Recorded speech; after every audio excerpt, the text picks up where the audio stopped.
Okay, I'm going to do a little blurb on Spanish moss. I'm pretty certain I've talked about Spanish moss in the past. So, Chileanza, named after a guy. Usnoides. So, Chileanza as a group is very closely related to Vricia, which is another member of the pineapple family, of course. It's just that this particular species is taken in a very specialized habit. It is also the most widely distributed, so that was a good decision, if that's the right word. Most Chileanza tend to go in this direction. There's some really big ones, and of course they evolve to fit their habitat. So that guy right there is species completely eludes me right now. Xerophyta,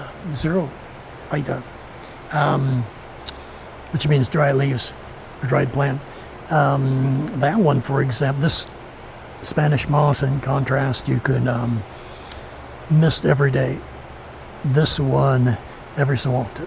So like, once every 2 weeks and things like that. So from a much drier habitat. So, and some of them will go dormant in the winter. But anyway, here's another lovely one. But strong light. The hairs on them that make them look gray actually help them absorb water. Some of these do not make roots to absorb nutrition. It's all through the leaves. So, and then the tank bromeliads, not Chileanza, that's where there's an ecosystem in there in their native habitats, and this is how you water them. So if you grow these at home, the more water you put here in the cup, it'll favor vegetative growth. If you put a little water down at the base, usually they're potted, it'll favor roots. So you don't have to water them this way, but they look better when you do it this way. And again, low EC, 300 parts per million complete fertilizer, or 0.5 EC depending on your meter. But anyway, these will make Spanish moss is a fragrant 3-petaled flower. It's a monocot. And what else? It is fragrant. The close relative of it is recurvata, which is what you see hanging from telephone wires in Florida and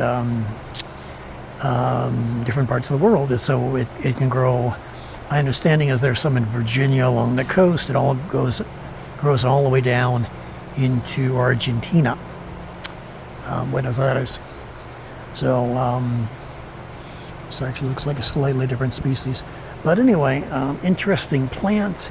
If you're in Southern California or subtropical areas, you can hang it on a line and just hit it with water every so often, and get some very nice looking drapery of this moss. Well, not moss, this plant. So it is a vascular plant.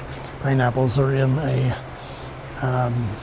are vascular plants and all that, if that's not obvious. So there you go, Spanish moss.